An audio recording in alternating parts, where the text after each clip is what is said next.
matanda na, ang buhok ko'y puti na, ang ngipin ko ay bungal na.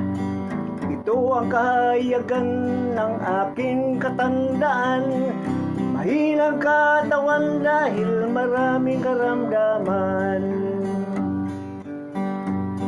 Ngunit ang isip ko'y walang pagbabago, ang paningin ko ay lumabo na, ang tuhod ko may umana, ang paa ko'y nagmanas pa.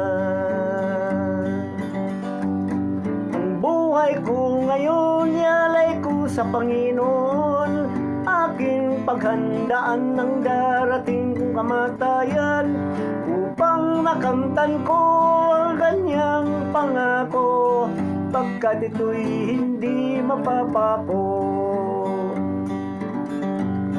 Labis na paglalasing magdulot ng karamdaman, ito ang aking nararanasan.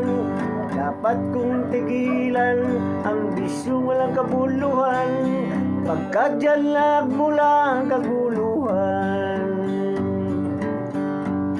Buhay ko hiram lamang, dapat kong pagalagaan, upang ang pamilya ko aking pagsisilbihan, para sa mga anak sa kanilang kinabukasan, upang pag-aral ay matutukan.